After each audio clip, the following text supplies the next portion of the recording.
Olá, seja muito bem-vindo a mais um programa Diálogos de Justiça preparado de forma especial para você. O tema de hoje tem a ver com família, com adolescente, com você que é pai, que tem interesse por planejamento familiar e, de forma especial, olha para os nossos adolescentes com muito amor. É por isso que o nosso convidado hoje é o Dr. Iberê de Castro Dias, juiz de Direito da Vara da Infância e da Juventude de Guarulhos, e eu desejo que você seja muito bem-vindo, Dr. Iberê. Muito obrigado, é um prazer, eu agradeço o convite da Unisa para participar desse programa e é sempre muito importante a gente discutir os temas que tratam de quem vai fazer o futuro do país, né? Tratar de crianças e adolescentes é sempre muito próspero.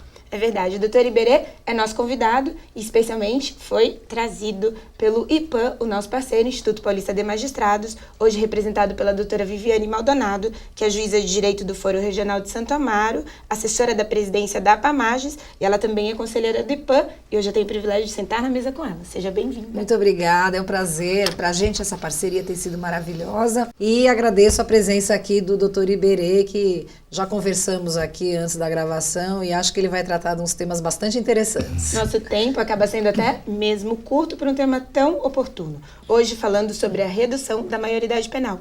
É por isso que eu começo com o primeiro questionamento. O que é a maioridade penal, doutor Iberê? Vamos lá. Bom, a Constituição Federal, a Constituição brasileira, estipula que pessoas com mais de 18 anos, a partir de 18 anos, respondem por atos ilícitos que cometerem, por crimes que praticarem, né? Podem ser presos, em outras palavras mais leigas, pelos crimes que praticarem. O que se discute hoje é justamente como agir com quem tenha menos de 18 anos. Essa é a grande discussão do momento, né? Existem projetos de reforma da Constituição que querem mudar esse artigo da Constituição justamente para fazer com que adolescentes de 16 anos ou mais também passem a responder por atos infracionais da mesma forma como adultos, ou seja, eles acabem indo para a cadeia se for o caso. Sim. Hoje, só complementando para quem está nos ouvindo, hoje essa disciplina específica do adolescente que responde pelos atos infracionais, ela vale a partir de que idade? Ou seja... A partir de 12 anos. 12 anos. De 12 a 18 incompletos, né? 17 então, anos, 11 meses. Então a disciplina é a mesma entre o adolescente de 12 a 18 anos. Sim. Dentro da de prática geral, do ato infracional. E dentro dessa pergunta da doutora Viviane, doutor Iberê, por que o critério de 18 anos? Então, vamos lá. Bom, a primeira coisa que é importante só deixar claro antes da gente começar os outros debates é que essa regra dos 18 anos está prevista numa norma da Constituição que é tida pela maioria do pessoal que estuda a respeito como algo que não pode ser mexido por uma emenda constitucional, né? Ou seja, o Congresso atual, segundo entendem os estudiosos do tema, não poderia mexer nessa regra porque isso é uma cláusula pétrea. No direito, uma técnica, cláusula pétrea. Algo que não pode ser mexido por poder constituinte reformador. Ou seja, o Congresso que está aí hoje não poderia, em tese, mexer nessa norma. Pedra incontestável da lei. Exatamente. Só por uma nova Assembleia Constituinte, como aquela que a gente fez em 88, por uma nova Constituição, é que esse artigo poderia ser modificado para, se fosse o caso, reduzir a maioridade penal para 16 anos. Claro, existe algum debate a respeito disso, mas o entendimento amplamente dominante acerca do tema é de que ninguém pode mexer com o Congresso que existe hoje aí. Seria necessário uma Assembleia Constituinte, uma Constituição que começasse do zero para poder mexer nessa regra. O fato é que o que existe hoje, são vários projetos, mas os projetos todos dizem respeito a alterar essa norma constitucional. Muito provavelmente, se por acaso algum desses projetos viesse a passar, esse projeto acabasse sendo tido como inconstitucional, né, posteriormente pelo Supremo Tribunal Federal. Eu não sei se o senhor acompanhou, né, na época, ou se estudou a questão histórica da definição e talvez a razão pela qual o Constituinte tenha feito essa opção. O que significa ter 18 anos na prática para ser o corte? Então, 18 anos não é um número cabalístico, né? Não foi um número que tiraram no Globo do Bingo ali, falaram, vamos ver quanto vai ser a maioridade e tal, deu 18. Existem inúmeros estudos de psicologia indicando que a partir dos 18 anos, na média, a partir dos 18 anos, o adolescente, o jovem adulto, passa a ter a real concepção da consequência dos seus atos. Passa a entender de forma mais ampla o que acontece quando ele pratica um ato em termos sociais, né? Qual é a consequência social dos atos que ele pratica. Por isso que se entende, na vasta maioria dos países, que a idade adequada para se passar a punir de forma mais severa o jovem adulto é de 18 anos. Agora, só posso interromper? Pode. Só para a gente não perder só a conclusão dessa questão constitucional. E o senhor não considera que poderia ser entendido como vamos dizer assim, um contrassenso o fato do legislador ter permitido o voto aos 16 anos? O mesmo legislador constituinte. Eu vou segurar. Posso segurar? Porque Pode. É o seguinte, ele tocou num ponto que era bem oportuno, só para a gente dar continuidade nesse bloco, e essa pergunta dela é a chave do próximo. Mas você citou a questão dos outros países. Esse estudo que foi realizado, de 18 anos, é um estudo, psicologicamente falando, da forma como ele foi empreendido, ele é pretérito perto de outros países? Porque em outros países o critério é de 18 anos também? Eu vou citar um dado, por exemplo, da Unicef, né? A ONU tem um órgão lá responsável por crianças e adolescentes no mundo. A Unicef fez um estudo com 53 países, dos quais 42 adotavam 18 anos ou mais como idade mínima de responsabilização penal, né? Ou seja, quase 80% dos países estudados pela Unicef adotam 18 anos ou mais. Argentina, França, Espanha, Suíça, Noruega, Uruguai recentemente, inclusive debateu esse tema, a idade do Uruguai hoje é 18 anos. Eles fizeram recentemente um plebiscito a respeito do tema, discutindo se era razoável reduzir para 16 anos, a mesma coisa que se pretende no Brasil. E no Uruguai a proposta foi rejeitada pela população, foi um plebiscito, 53% da população rejeitou a redução da maioridade penal, entendendo que aquilo não era realmente solução para os problemas de criminalidade do Uruguai. Existem até países que adotam idades superiores a 18 anos, né? O Japão, por exemplo, 20 anos. Existem alguns países que adotam um sistema de jovens adultos, eles chamam de sistema de jovens adultos.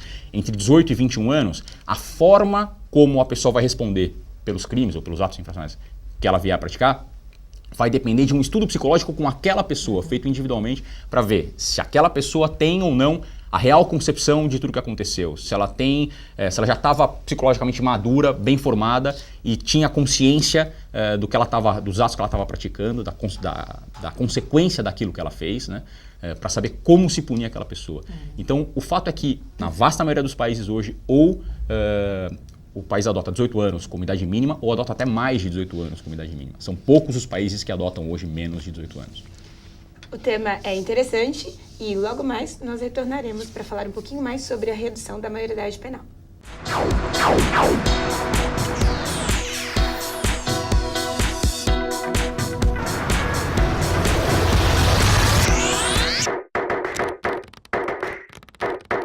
Anota aí, Desafio Universitário Empreendedor, uma competição conectada com o seu tempo e com uma plataforma inovadora. O negócio é acumular pontos e conhecimento empreendedor com experiências reais e virtuais. Os vencedores ganham tablets, smartphones e viagens internacionais. Mas para você viver tudo isso, não esqueça. Inscreva-se agora.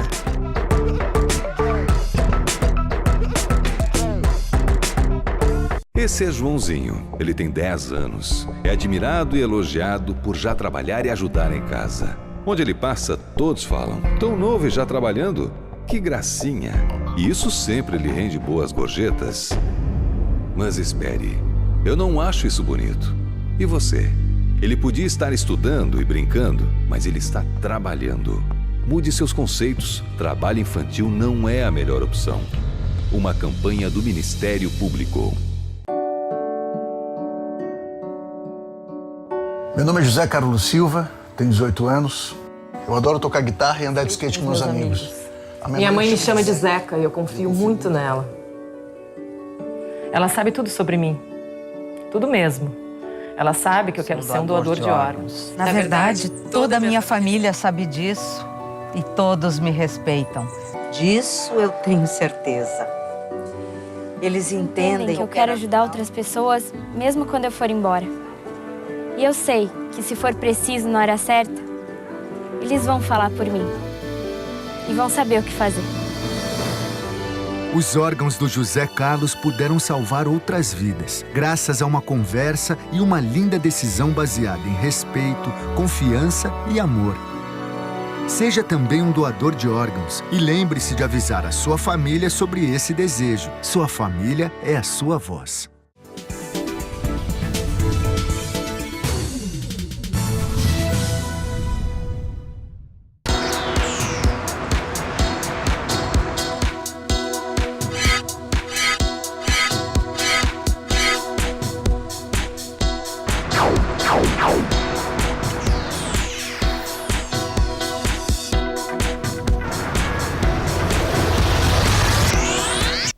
volta com o programa Diálogos de Justiça e hoje a nossa temática é sobre a redução da maioridade penal, com a presença especial do Dr. Iberê de Castro Dias, que é juiz de Direito da Vara da Infância e da Juventude de Guarulhos, tratando desse tema de uma maneira muito deliciosa. Temos aqui também a doutora Viviane Maldonado, que é a conselheira do IPAM e também assessora da presidência da APAMAGES, juíza de Direito, hoje representando o IPAM. E no último bloco eu segurei uma perguntinha dela bem especial e eu retorno especialmente para ela.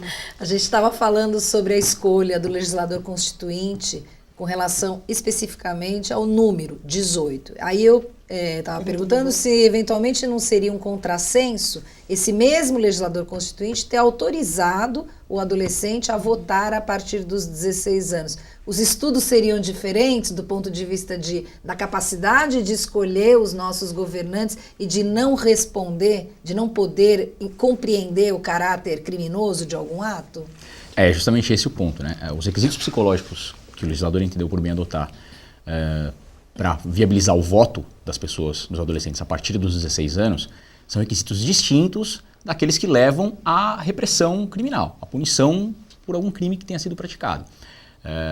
Aos 16 anos, entendeu o legislador que o adolescente já tem amadurecimento suficiente para eleger quem deva governar, né? Quem deva governá-lo, mas seguem os estudos valendo com relação à prática dos atos infracionais, no sentido de que, ainda com 16 anos, ainda que ele tenha capacidade de escolher quem vai governá-lo, ele não está ainda maduro o suficiente para entender a completude das consequências, todas as consequências dos atos que ele pratica na sociedade. Os estudos psicológicos seguem sendo firmes nesse sentido. E tem uma outra questão nessa história do mas se vota então pode ir preso, que é o seguinte, o voto aos 16 anos é facultativo. Então como é que a gente vai fazer para fazer essa correlação se essa fosse a lógica? Só pode ir preso o adolescente que já tirou título de eleitor? Que já votou, Que já votou?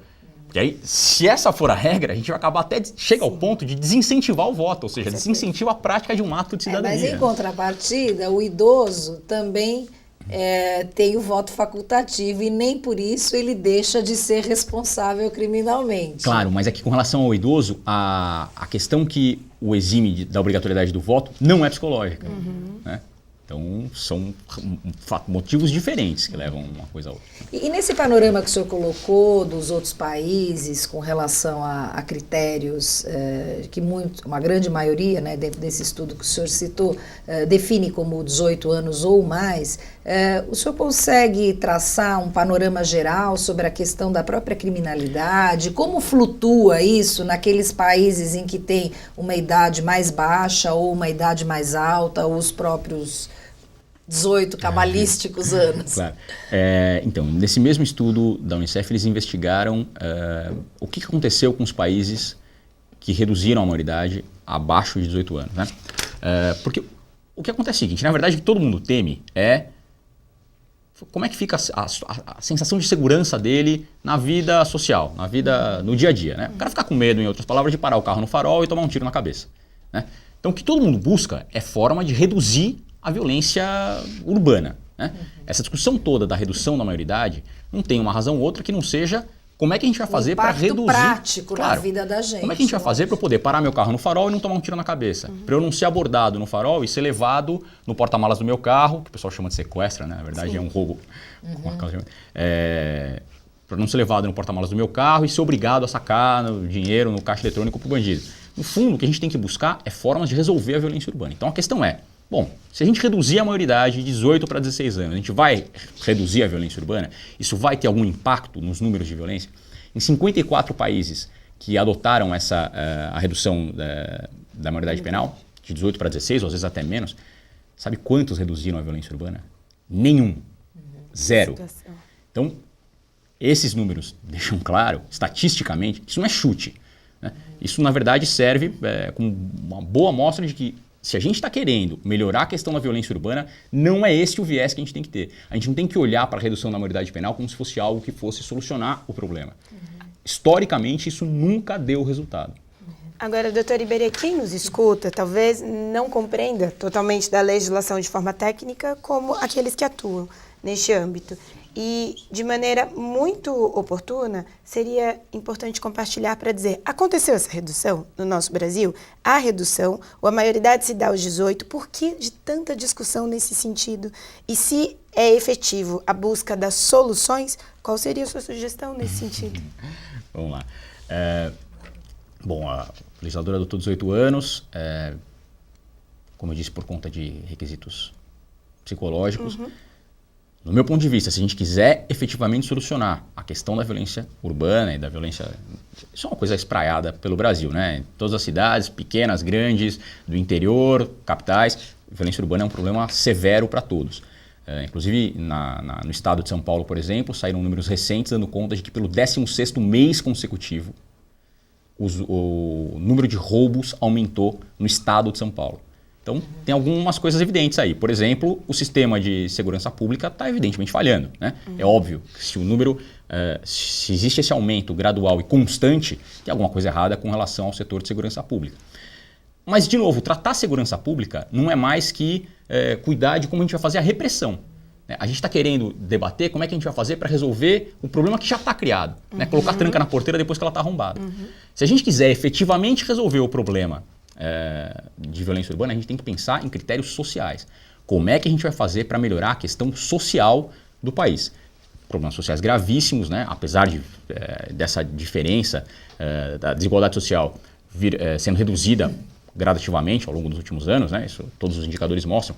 Claro, a situação melhora um pouco, mas ainda assim a desigualdade que existe leva cada vez mais pessoas à prática de atos infracionais, ou, no caso de adolescentes, ou de crimes, no caso dos adultos. Se a gente quiser resolver o problema, a gente tem que prestar atenção em questões sociais. Como é que a gente vai fazer para aumentar a renda média da população? Como é que a gente vai fazer para fornecer condições melhores, especialmente de educação, isso é evidente, né? Ou de saúde, de habitação, porque as coisas estão todas interligadas, né? Não é possível dissociar uma coisa da outra. Então, se a gente resolver efetivamente a questão social, essa é historicamente a melhor forma de reduzir a violência urbana. Esse é o viés que a gente tem que ter. Enquanto a gente continuar pensando em reduzir a maioridade penal, como mostram os estudos, o que a gente está fazendo, na verdade, é discutindo qual é o tecido da toalha que a gente vai usar para enxugar o gelo. A gente não está resolvendo o problema, a gente está fazendo um debate que é marginal, que não vai resolver a questão. Doutor Iberê conosco, tratando desse tema social tão importante. Fique ligado que logo mais nós retornaremos.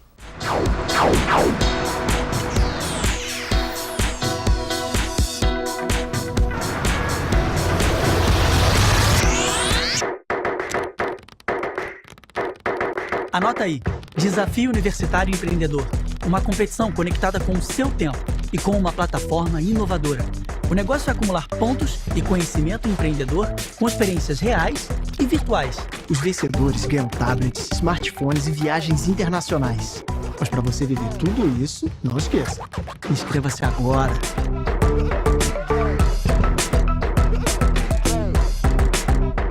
Esse é Joãozinho. Ele tem 10 anos. É admirado e elogiado por já trabalhar e ajudar em casa. Onde ele passa, todos falam: tão novo e já trabalhando?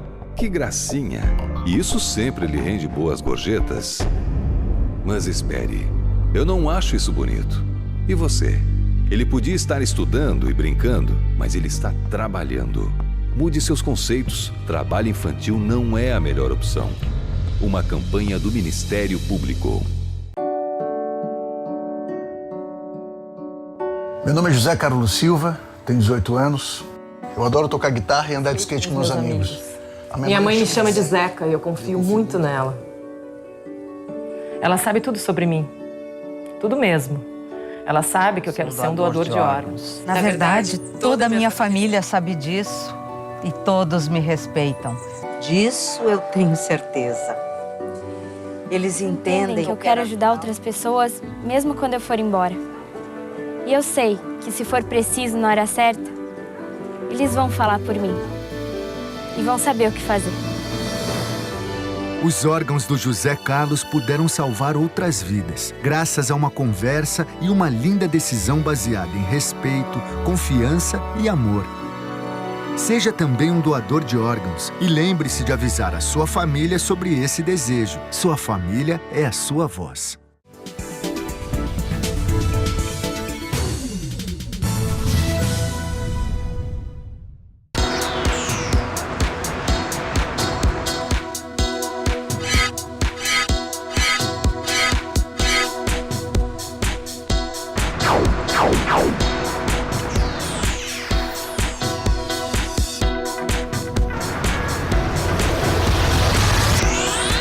seja bem-vindo novamente ao Diálogos de Justiça, hoje tratando do tema da redução da maioridade penal, sob a direção do Dr. Iberê de Castro Dias, juiz de direito da Vara da Infância e da Juventude de Guarulhos, com a parceria do IPAM, Instituto Paulista de Magistrados, hoje representado pela doutora Viviane Maldonado, aqui, que é assessora da PAMAGES, conselheira do IPAM e tem um histórico maravilhoso.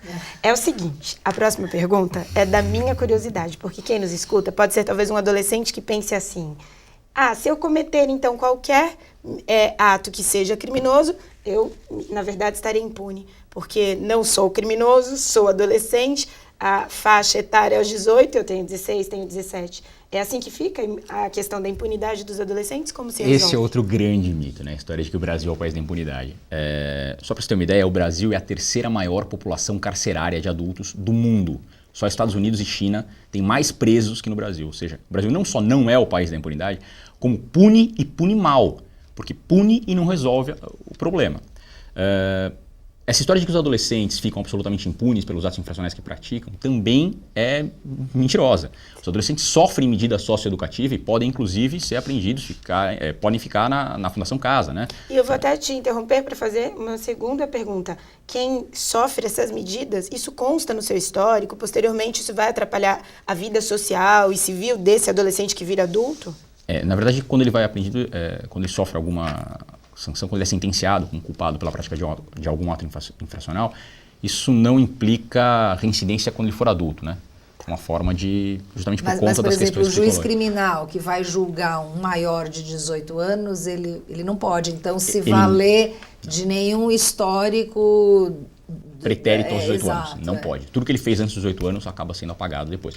O ponto é que ele sofre sanção, sofre diversas sanções, inclusive a restrição da liberdade, se for o caso, né? Fundação Casa, por exemplo. Aí a questão que fica bom, se a gente for começar a punir os adolescentes com menos de 18 anos, a gente vai fazer o quê? A gente vai botar eles na cadeia também? O Brasil tem 600 mil presos no Brasil, com um déficit de 181 mil vagas. Ou seja, a gente precisaria ter quase 200 mil vagas a mais para dar conta de todo o sistema penitenciário. E a gente vai continuar alimentando esse sistema. E não é só esse o problema, porque senão a solução podia ser, bom, a gente faz mais cadeia e está tudo certo. O problema é que, de novo, os estudos mostram isso. Colocar na cadeia não tem resolvido o problema. Os índices de reincidência entre adultos, ou seja, adultos que vão para a cadeia, saem, voltam a praticar crimes, é de cerca de 70%.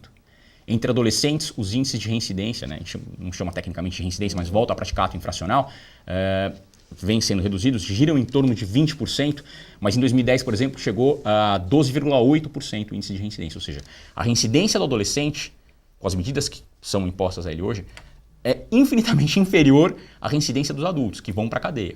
De novo, o Brasil pune muito e pune mal. Colocar na cadeia não tem resolvido o problema. Agora, de todo modo, mencionando aí, entre aspas, essa não reincidência, mas de toda forma, também não poderia servir de estímulo a outros adolescentes verificar que, por exemplo, a passagem acaba sendo relativamente breve. Volta para a ideia de impunidade, eu já conversei com alguns colegas que trabalham nessa área e que dizem que muitas vezes ali, diretamente com o juiz, falam, não, doutor, agora eu vou fazer 18 anos, eu vou me comportar, verdade. Eu juro para o senhor, agora eu sei que o negócio vai pegar, eu não vou fazer mais nada, né?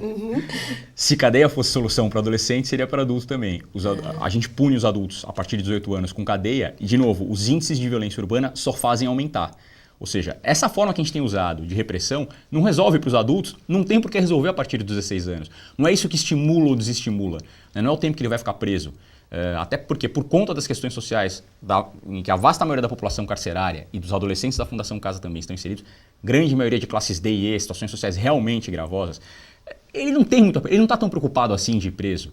Ele não sente isso como algo tão gravoso como é para quem não está à margem da sociedade. Essas pessoas estão absolutamente à margem da sociedade. Para eles ir preso ou não, claro que é grave, mas não é algo como é para quem tem uma vida social. Doutor Iberê, mas assim, para ser bem malvada, assim, o que a gente pode falar, o que o senhor pode falar diante desse clamor, né? Dessa questão que está na mídia, as pessoas reivindicando, né? Porque, na realidade, as questões mais teóricas não acalmam, né, as pessoas, claro, de uma certa maneira. Isso, né? Porque nós estamos caminhando para o final. Então, deixe suas dicas específicas e concretas, como a doutora Viviane está claro. pedindo. Se a gente quer resolver o problema da violência, não existe outro caminho que não seja reduzir a desigualdade social. Todos os estudos mundiais provam isso. Violência é sempre consequência de desigualdade social. Em países onde a desigualdade social é grande, o índice de violência acompanha o índice de desigualdade social. De que forma se reduz? Dê aí 2 outras dicas de outros países que a gente poderia enxergar, para quem nos escuta. Antes de mais nada, é preciso vontade política, né? É preciso que os governantes entendam que, independentemente de ficarem pensando se isso vai trazer voto ou não, é imperioso agir para atuar nas classes mais baixas, para fornecer condições melhores de educação, de saúde, de atenção social básica para essas pessoas. Essas pessoas não têm o elementar, essas pessoas não têm o básico. Elas nascem em condição absolutamente precária, seguem tendo a vida absolutamente precária e não fazem mais do que reproduzir os modelos que elas tiveram. Então, não é raro que os pais de pessoas que hoje estejam presas ou que estejam na Fundação Casa também já tivessem passado por essa situação no passado. E essas pessoas que hoje estão na Fundação Casa ou estão nas cadeias, se a gente não souber cuidar delas, os filhos delas terão rigorosamente o mesmo destino. A gente vai continuar afundando a sociedade. A gente tem que parar de pensar no eu e tem que começar a pensar em como é que a gente vai fazer para atuar coletivamente. É isso que vai reduzir o problema. Todos os dados estatísticos mostram isso. Doutor Iberê de Castro Dias, foi um prazer tê-lo conosco. E o senhor já é convidado para voltar novamente. Obrigada pela temática tratada. Muito obrigado. Eu que agradeço o convite da Unisa mais uma vez. É sempre um prazer poder falar desse tema. Doutora Viviane Maldonado, nós agradecemos sempre a parceria da Unisa com o IPAM. Isso, e já cobro aqui o doutor Iberê para voltar, porque eu gostaria de fazer mais perguntas, eu adoro fazer perguntas e muitas, né, não puderam ser respondidas por falta de tempo. Muito obrigada pela sua presença. Excelente programa. Ficando aqui o recadinho para você, que cuida do teu núcleo familiar, dos seus adolescentes, para que esteja atento a dar pelo menos aquilo que é básico. Atenção, amor, isso fará a diferença. Obrigada pela tua presença, por acompanhar o nosso programa e nós te esperamos nos próximos.